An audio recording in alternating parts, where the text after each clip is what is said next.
So hello guys, welcome to Small Steps Academy, and in the previous lesson we learned about second degree price discrimination, and we classified it into two parts, which is quantity premium and two-tier pricing system, which again we classified two-tier pricing system into two part, that is single consumer, another part is multiple consumer, and again multiple consumer we divided into two part, oil tariff and optimal optimal tariff, and we did the numericals and everything. We covered everything of second degree price discrimination by a monopolist.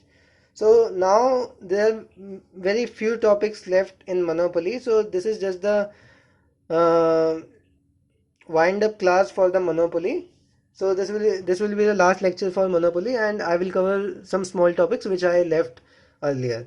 Okay, so now the first topic will be regulation of monopoly, regulation of natural monopoly basically.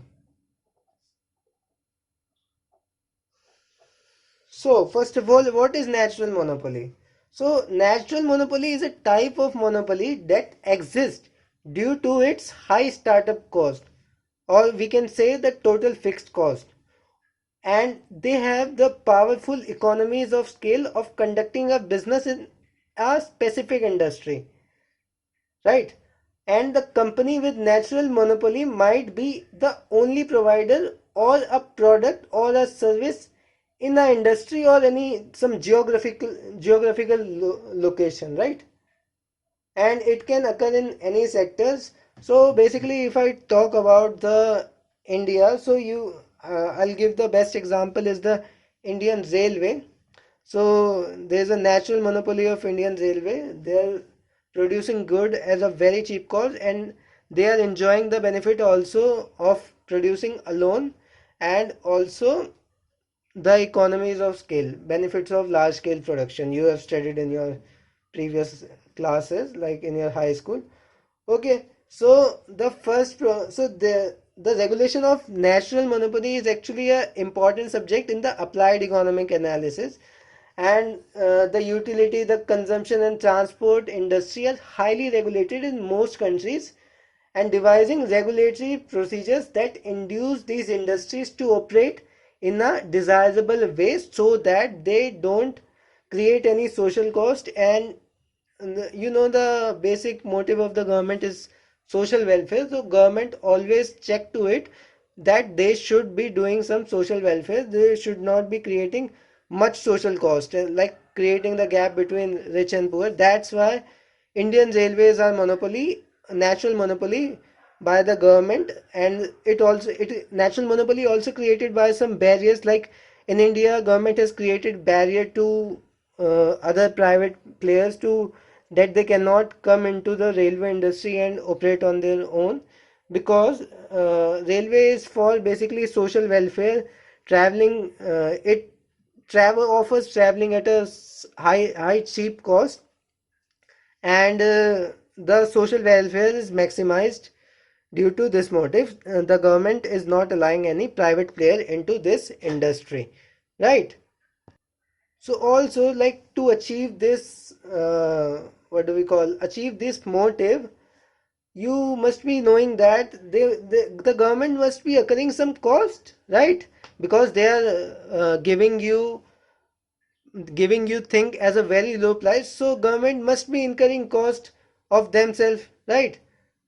Since they are not following the condition which is profit maximization, they are following the condition where so of social maximization, right? So the first problem government face is that first problem is MC pricing and natural monopoly dilemma.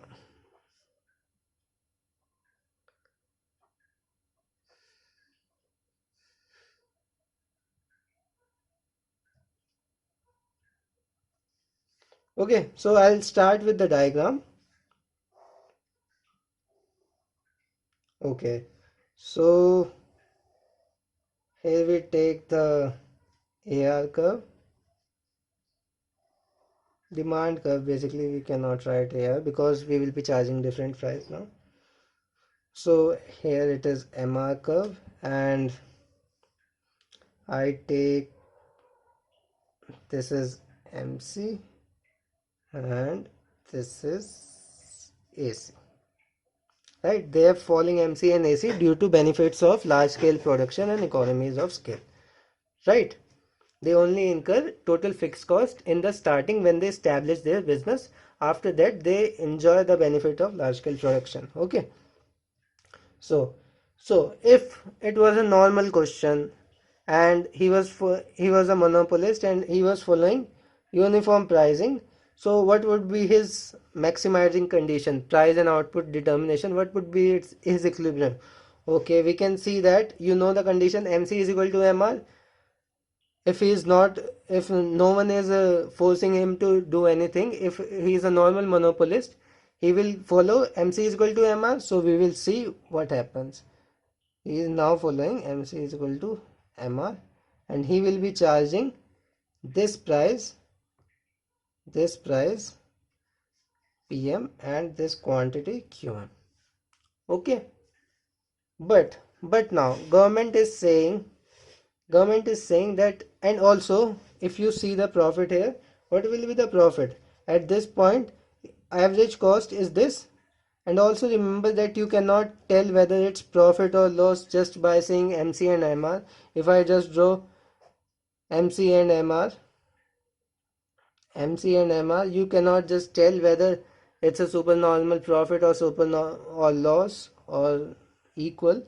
It will be always through AC. You will always compare through AC. Most of the students don't know this basic thing also, so you should keep this in mind. Okay, so we will compare at this point. AC is this. So what is your supernatural profit?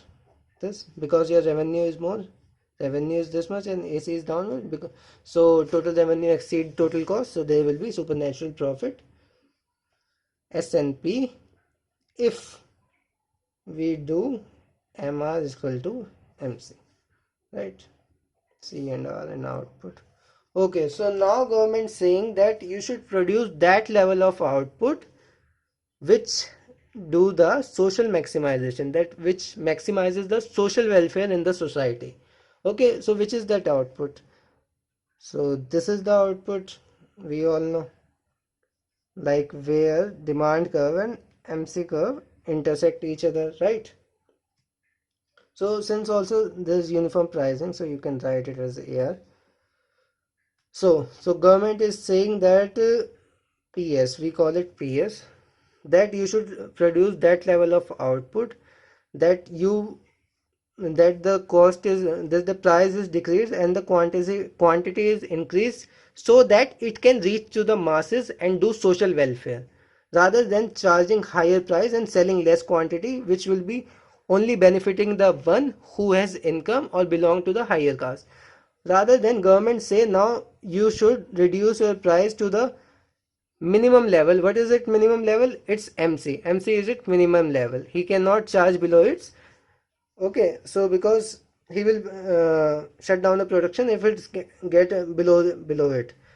So he will charge minimum MC. Minimum he can charge is MC, right? So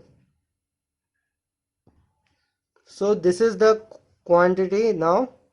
When the government has set the monopolist to charge such quantity, charge sell more quantity and charge less prices.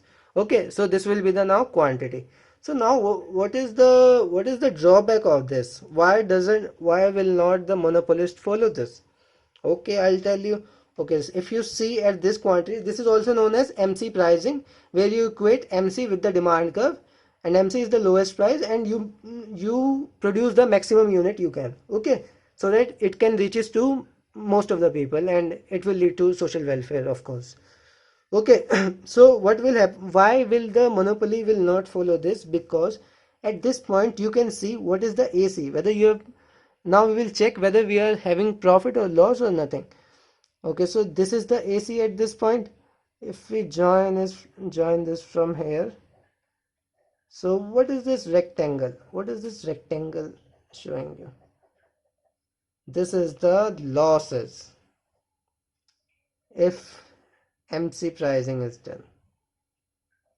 So this is the loss occur if the monopolist charge this price at this price, which is MC pricing, that equating these two MC and AR curve for the social. So this is only known as MC pricing and natural monopoly dilemma. So if I come to theory, that many economists believe that it is important for the prices charged by the regulated monopolist to reflect marginal cost of production, right? So in this case, deadweight loss may be minimized, because when he was charging this much first, so you can see he was creating this much deadweight loss. But when he charged this, he is not creating any deadweight loss, right? There is full consumer surplus if he is charging this, and before the consumer surplus was this. Okay. So the principal problem raised by an enforced policy of MC pricing, that is that it will require natural monopolists to operate at a loss. Obviously we have shown that he will operate at a loss if it happens, the regulated agency do this thing. And experience decreasing natural monopoly experience decreasing AC over a broad range of output level, as I already told, because of the benefit of large scale production. The cost curve for such a firm might look like those shown in this figure. And in the absence of regulation, the monopolist could produce output. In the absence of regulation, the monopolist could produce output QM at PM level. So it's all written. It's just the theory. They have just explained the diagram also. I am just reading it out for you. And so actually it's not needed if you understand the diagram. So you can easily write what is this, that earlier if there is no regulated agency, monopoly would produce this level and he would be having supernatural profit. But when some regulated agency or government come and say to produce him at this level, so he will occur this losses which monopoly will never do. So this is a problem for government. Then what should it do? So because no firm can operate infinitely as a loss, so this create the dilemma for the regulatory agency or the government. Either what do they do? Either it must cancel its goal. See, there are two options with the government. Either they should cancel their goal of social maximization, because because no one can operate at loss continuously, or the second thing they can do is subsidize the monopoly forever, which is also very costly. So this topic now over. So now we will discuss what are the solution to this. So some economists, they suggested something, so I will tell you the solution to this problem. Now we will tell the solution. So what is the solution? The solution is two-tier or multi-tier pricing system. Second topic, two-tier pricing system. It can be multi-tier also, but we are just taking the example of two-tier. Okay, so we were taking the example of Indian Railways. So what Indian Railway has done, they have divided their tickets into such, like they charge high price from the high class people and very subsidized low price for the poors. How do they do that? Okay, I'll tell you the real life example. There are many classes in the railway, like there is first class, first AC, second AC, third AC, and the fourth one is sleeper class, which is also, so they have prices accordingly. First AC is 3000, second AC is bit lower like 2000, then third AC is 1000 only, and then it's 500 for sleeping only. So they have made their prices such. So what do? They charge high price from the high income group and charge low price from the low income group. So what do? That the profit which they get from high income group, it gets subsidized by the subsidized rate that they given to the lower income group. Got it? Look, I'll make the diagram also, it will be more clear for you.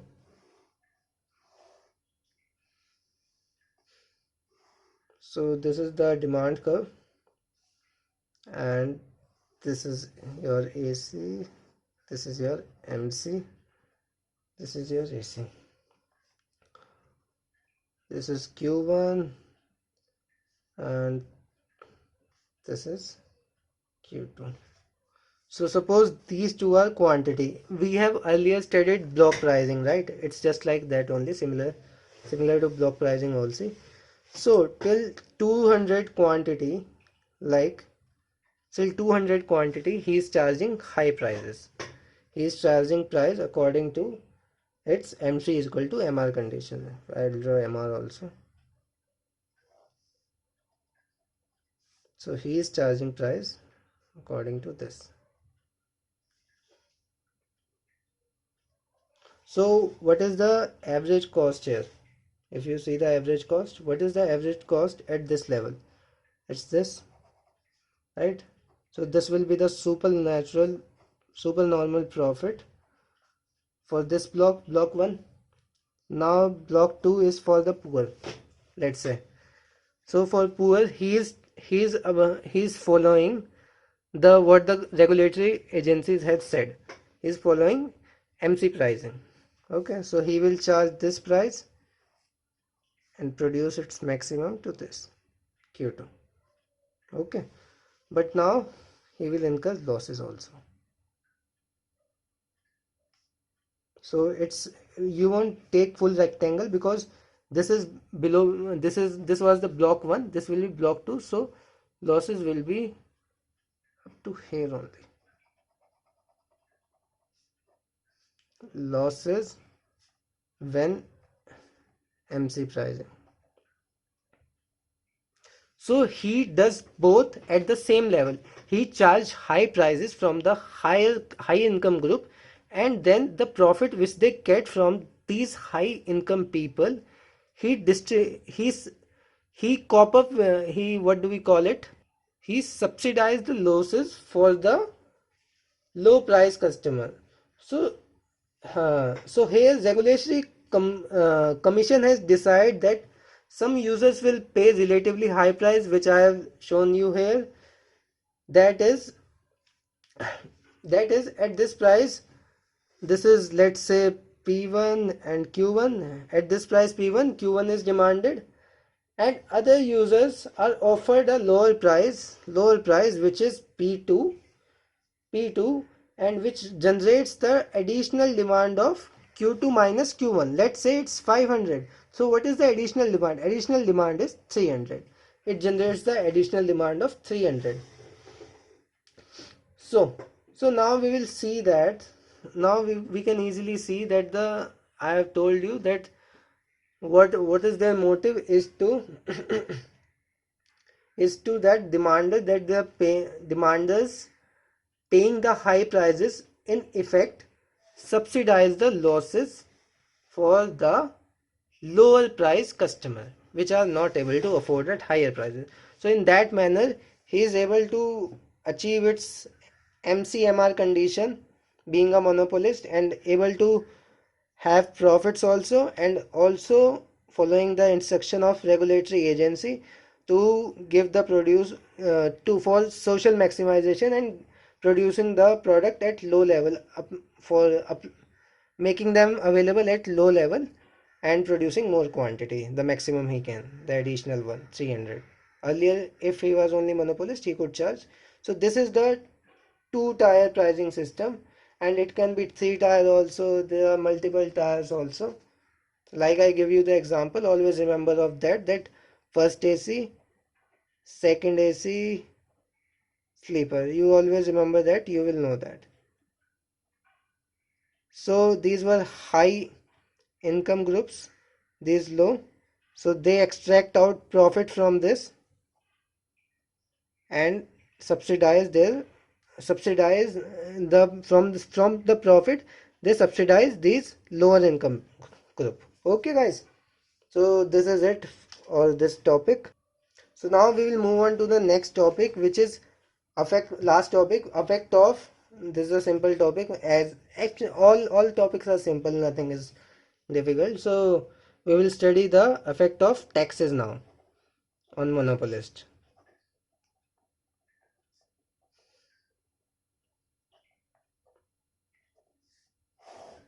So first we will take lump sum taxes. You know we are taking only two taxes, lump sum and unit tax, unit or quantity tax. Like you are giving tax per unit sold or quantity tax. And in lump sum you are giving the whole amount at once only. Okay, so if we see in the diagram,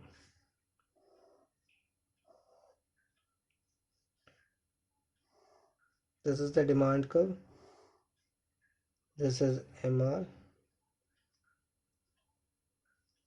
and if you see this is MC, this is AC. Okay, so this was the basic diagram, and when he was following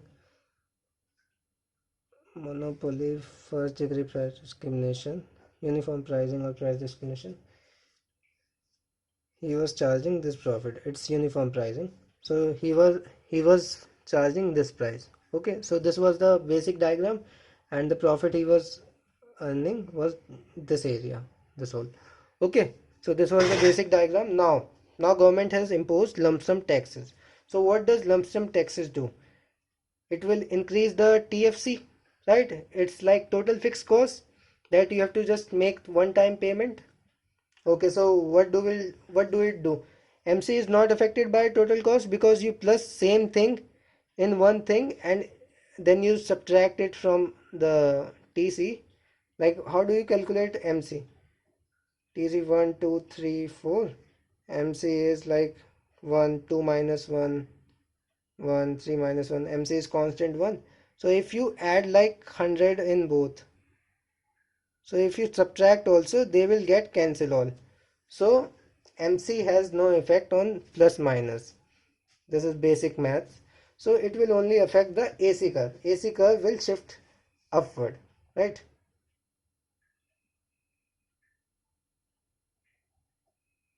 This is AC1. So now what is the quantity? Quantity is this before, and now also the quantity is same because MC has not changed and MR is also same. So the new quantity is also same. And what about the price? Price will also same. The new price will also same. So what does it change actually? It change your profit.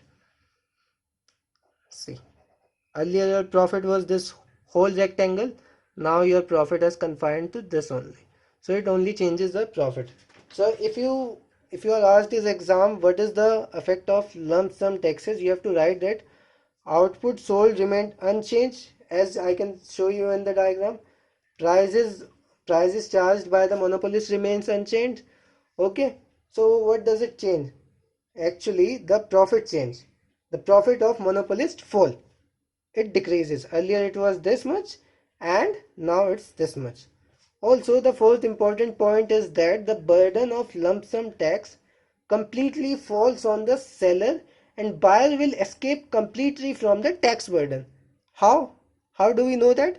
Because there is no change in prices, so buyer has to pay the same prices for the unit he was purchasing, same unit. So he didn't charge any extra price. So the burden is all on seller only. He has to bear all the losses. He cannot even transfer the burden to the buyer. Okay, so now this was all the lump sum taxes. Now we will see what happens in uniform unit taxes. This is demand curve, this is MR, and this is MC, and we will draw again AC. So now I have imposed unit taxes. So what do unit taxes will do? So unit taxes is charged per unit. So since it is charged per unit, so what will happen? Your TFC will remain same. TFC will remain constant. That means your AFC will also remain constant. Now we will see to total variable cost. Total variable cost will increase definitely. Since it is charged per unit, that means your cost of production of producing per unit has been increased. You need more cost, you will incur more cost for producing an additional unit. This means ABC will also increase. This means TC will also increase. Now since TC will increase, so average total cost will also increase, and this implies that MC will also increase, right? It's average TC. AC or average total cost, it's the same thing. So you can see here AC and MC both are increasing. So we will draw the new MC and new AC. First we mark the points. This is P1 Q1 earlier, and if you see the profit was this much. Okay, so now I will increase the MC. This is MC dash, and again